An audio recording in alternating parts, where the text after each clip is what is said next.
surtout que les MMA n'étaient pas autorisés.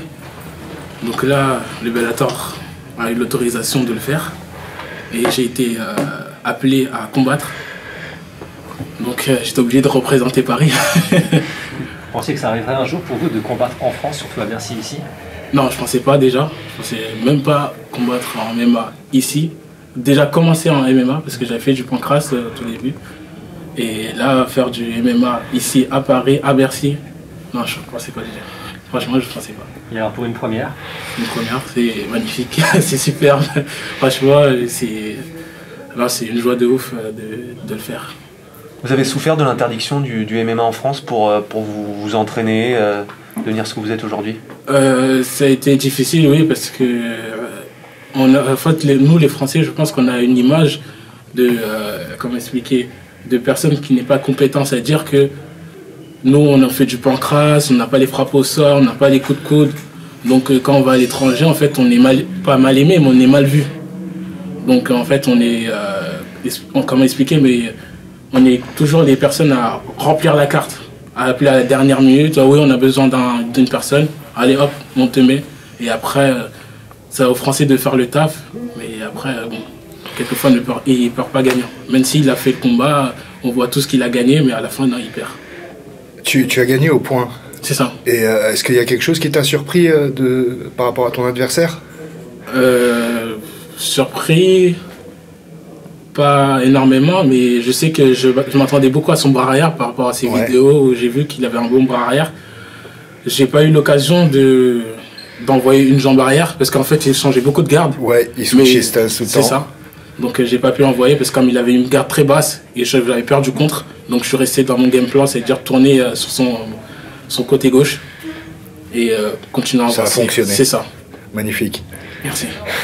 Qu'est-ce que vous vous dites quand vous entrez dans la cage? Que ce soit ce soir ou habituellement, une certaine appréhension, il y a quelque chose qui se passe dans votre tête de particulier ou c'est la routine?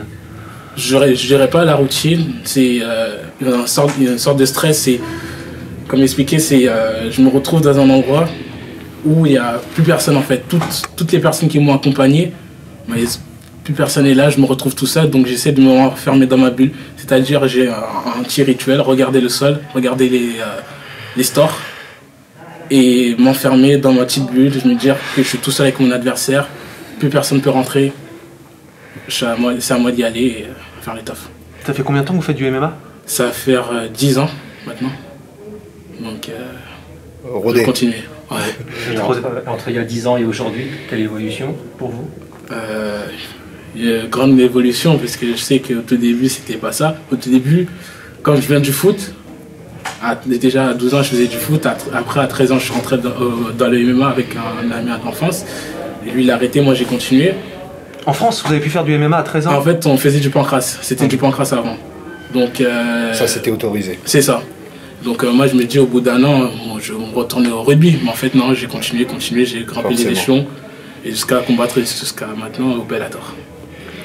Et vous me permettez peut-être cette question, est-ce que vous avez des origines, je sais pas, un grand-père, une grand-mère en Afrique particulièrement, comme nous on travaille à RFI, Radio France Internationale, oui, les auditeurs sont basés en Afrique. Ma mère m'avait dit que mon grand-père, maintenant qui est décédé, qui faisait de la lutte sénégalaise à son époque. Donc ma mère me disait que j'avais à peu près son je ne vais pas dire morphotype, mais son propre caractère. C'est-à-dire qu'il a amené les gens, il les soulevait.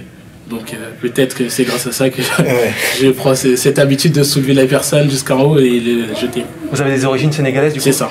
Et un gala en Afrique, c'est un rêve, ça vous intéresse? J'en ai fait un avant de combattre 100% fight pour la ceinture que j'ai remporté. J'avais combattu au Sénégal pour la première fois. Mais pas en MMA? C'était MMA, mais bon, c'était un peu pas bizarre, mais on essayait de faire le show en MMA. Merci beaucoup. Merci à vous. Merci. Merci à vous. Merci à vous. Merci.